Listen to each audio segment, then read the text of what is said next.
Hi friends, my name is Jake. Welcome to Canadian Cutting Edge. Today we're taking a look at this knife. This is the 1168 by Sanrenmu, a D2 steel blade. This was a new for end of 2020 design, and hey, she's quite nice. I've had one viewer already email me and say he wants to buy this off me. I haven't even reviewed it yet. So I know that there's some people looking forward to this review. We've got a very slight drop point. This isn't a straight clip point. It just drops a tiny little bit. High saber grind, G10 handle scales, and you might like this thing. If you're not yet a subscriber, please consider subscribing or becoming a Patreon supporter or helping me with my fundraiser for being able to buy a new camera that I need. The camera that I'm taping, that's old, recording this video with is a cell phone that's on its last leg. So if you can help out with that, I've got a link down below. So let's get this thing to the tabletop after the one commercial that I let YouTube interrupt my videos with. And then we're going to take a good close look at this thing. Grab yourself a sandwich or something and stick around. The full review of the Sanrenmu, or now SRM 1168, is coming to you right now.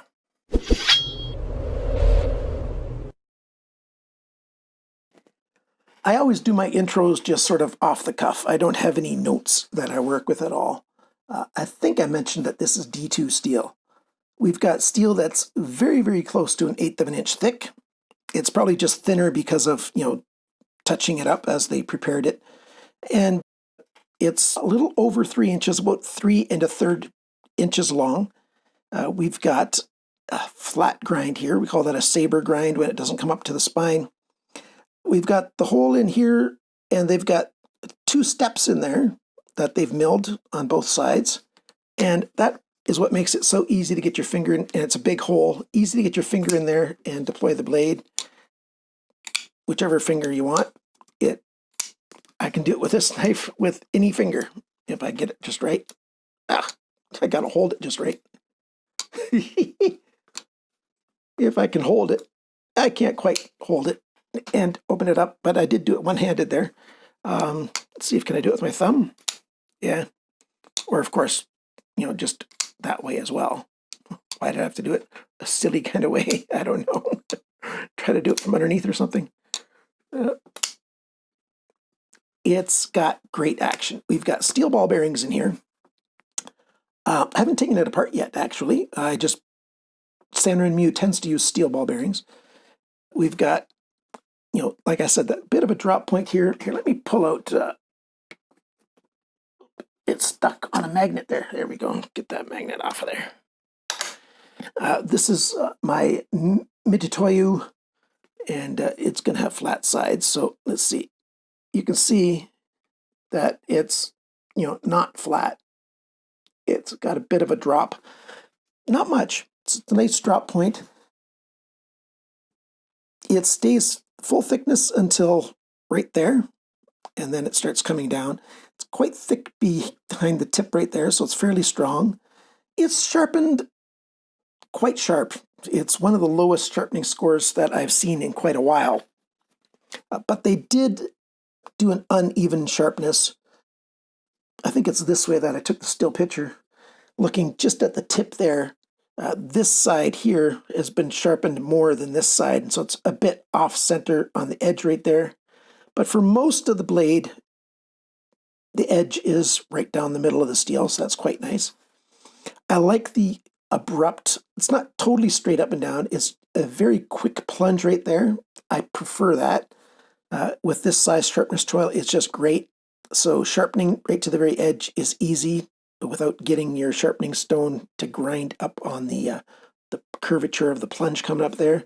So that's very well done. I like the logo on the flats, and I like that it's not very dark. Like, I can make it look dark if there we go. If I hold it in the light just right. Come on, focus. Little beast. Come on, beastie, focus. Almost stayed there. There you go. If the light is just right, that SRM looks very dark. And then if the light's not on it quite right, it almost disappears. So in reality, That's just a laser etched in the steel, no brightness in there at all. I got a picture of this side here where I got it in focus perfectly, but you can barely see it. So there's your new SRM logo in a triangle shape there. 1168, they've got serial numbers on there. Stay focused. Come on, this is so frustrating today. It just doesn't want to focus on this knife for some reason. Here it says D2 steel, and the date stamp is right there. This thing was made in the 9th month. That's October, right? July, August, September. It's September. So it was made in September of 2020. Nice. On the spine of the blade here, we've got a nice thumb ramp with jimping on it. It provides a really secure hold with your thumb like this. And since it's flat on top with just the broken edges a little bit, it's comfortable to push on the back here when I needed to push hard into stuff. So it sliced very, very well. I could cut tomatoes with this thing. It was that sharp from the factory. Cleanly, not just cut tomatoes. I could cleanly cut tomatoes with this thing. And yeah, it worked really, really well. And if that brings up the question, why aren't you showing your cutting? I do have a video where I explain why I don't show cutting in my reviews. And I won't get into it now. Here's the handle. It's mostly, well, let's get the blade out of the way. It's mostly a candy bar kind of shape. At least that's what I call this general. It's sort of like a rectangle with curved ends. There's this sort of angular cutout area here for your forward finger choil. Lots of access to the liner lock release. Come on, light. I don't know why. Some days I just can't get this thing to stay focused and look good. Anyhow, the liner lock release right here, there's lots of material that I can get my thumb on to disengage the lock. So that's very well done. The lockup is almost exactly what I like brand new knives to be. There's lots of room for it to wear over, and yet it's fully engaged with the tang of the blade. I'll show you the insides a little bit later, but there is some skeletonizing here. The balance point is right there. So that's pretty good. Flat G10, the typical texture that you experience on most G10, a little bit fine, not bad. We've got anodized blue ring around the pivot pin. Come on, focus. And it's a fixed pivot pin. There's no Torx hole on this side. Thank you, Sanrenmu. So you know that this is the side that you've got to use to adjust the tightness of the pivot. That's nice. The lanyard tube goes all the way through. It's that blue anodized tube right there. So that's well done. I like that. A pocket clip is a deep carry clip. It's screwed on right there, and then it comes back a ways before it turns and comes back over. You can access the screws through the top here. You can just barely get that second screw. I think they didn't line up this hole as perfectly as they could have. Like if you go straight up and down, it looks like you can't get at that second one, but you can. It's just a scoop on the end, nicely rounded, and even though it sticks up like that, being rounded, it doesn't create any hot spots in my hand. When I was using it, cutting for quite a long time, I basically didn't notice that the pocket clip was there. I'm not too fond of the button screws, but they're actually fairly small, so it had no problem getting in and out of the pocket. I'll demonstrate that. It wants to climb over right away, goes fully deep every single time, automatically. Well, not automatically, you got to push it. So that's quite nicely done. I like that. Pocket clip, check. Good pocket clip. The spine of the blade here, the liners, the edges is just slightly rounded off, slightly softened. Same thing on the G10, very slight chamfering around here. On the belly side, the chamfering is bigger as it gets to the end of the handle, and along there it's a little more chamfering. Hopefully I can get a good shot of that. And then, it just is very thin up here, and then it echoes what happened up here echoes over here. Hopefully we can get that. I'm getting very frustrated with this thing today. I'm just not getting the focus to work the way I want it to. It just has automatic focus. I don't have the option for manual focus. This is an old Chinese cell phone, so. But at least I can get my microphone on this. The microphone that I've got a Rode microphone. Those are made in Australia. There we go. Anyhow, back to the knife. It's a fairly standard hardware. We've got those button screws that are recessed, which I don't prefer. T6, I prefer T8, but it's not bad. It's stayed together. It's holding together nicely.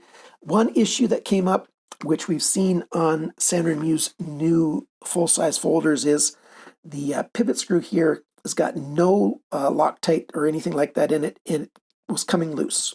So it came loose several times, and you might want to put some, I prefer thread mate, but I'm going to do a video on thread mate versus Loctite for screws.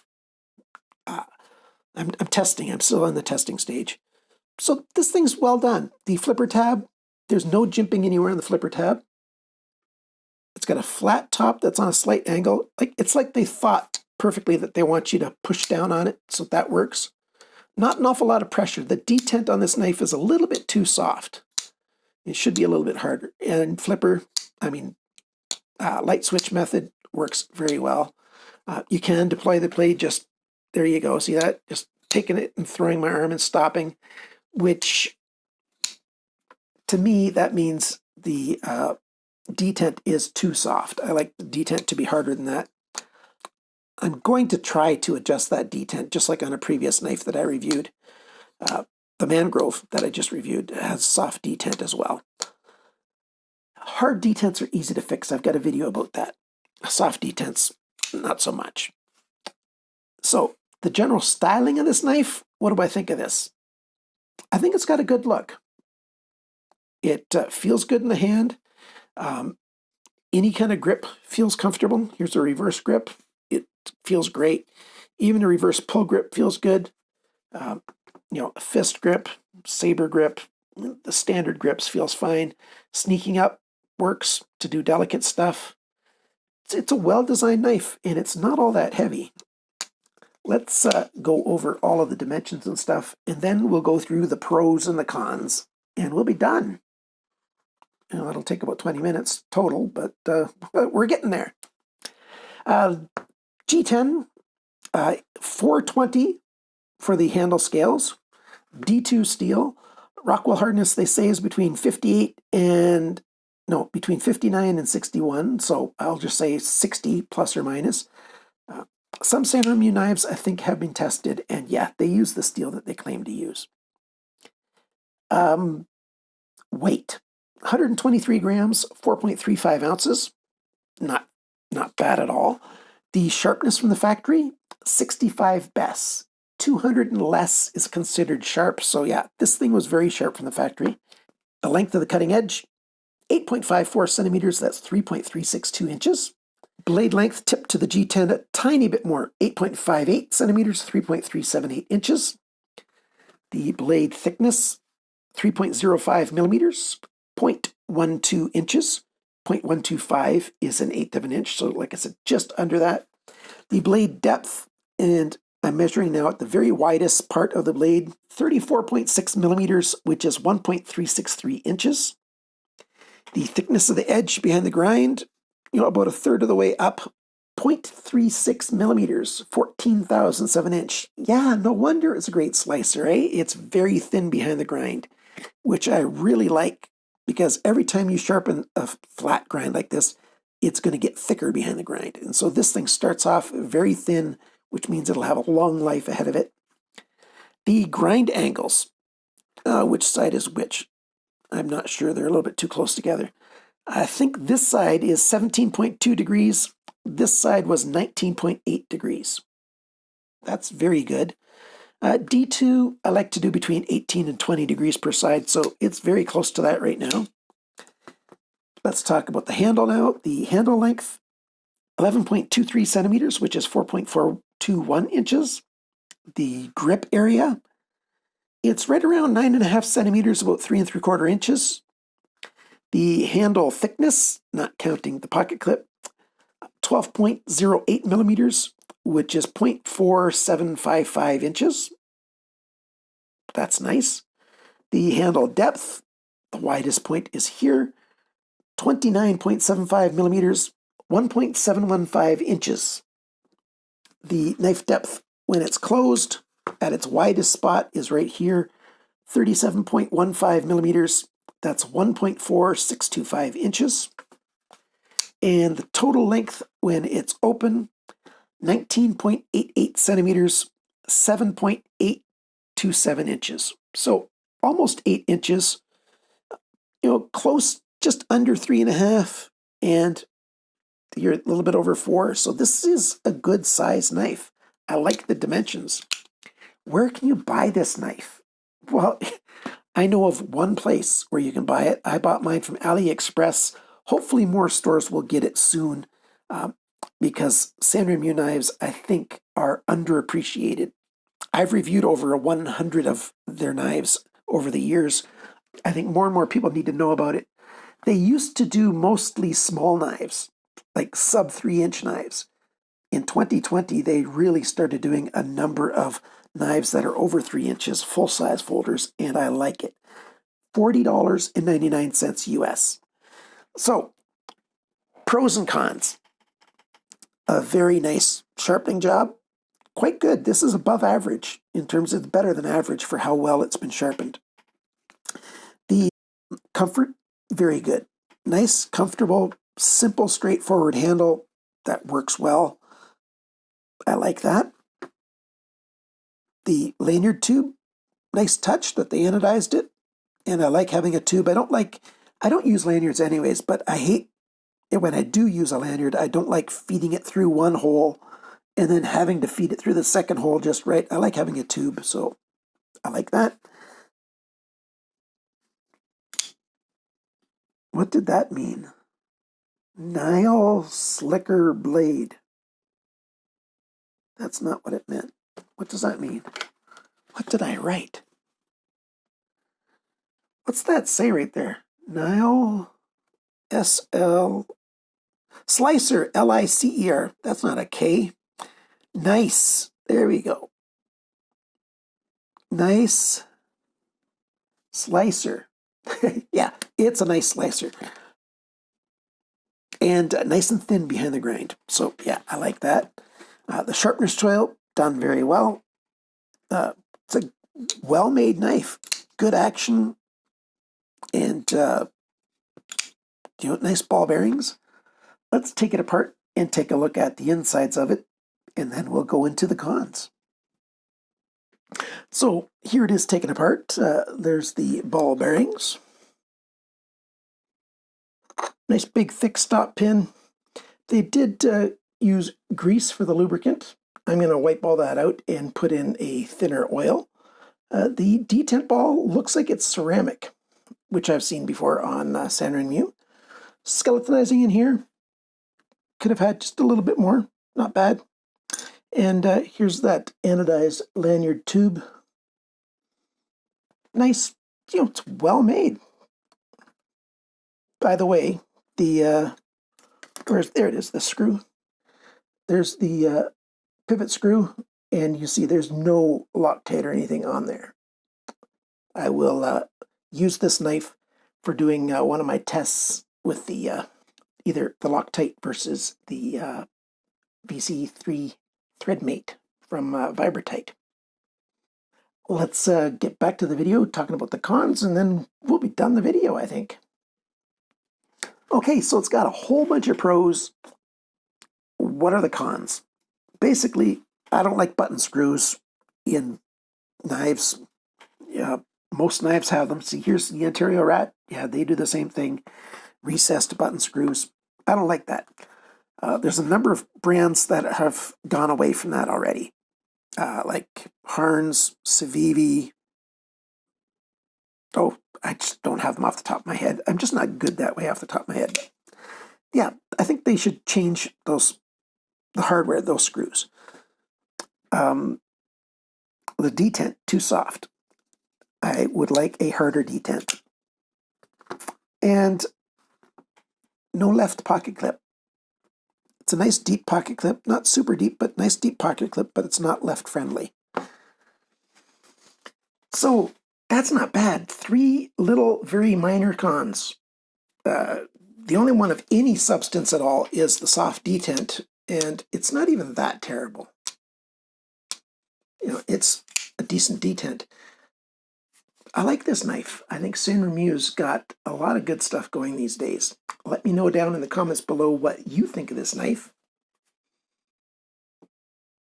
And I thank you for liking, sharing, commenting, and subscribing. And I don't take any of those 4 things for granted. I really do appreciate all of them.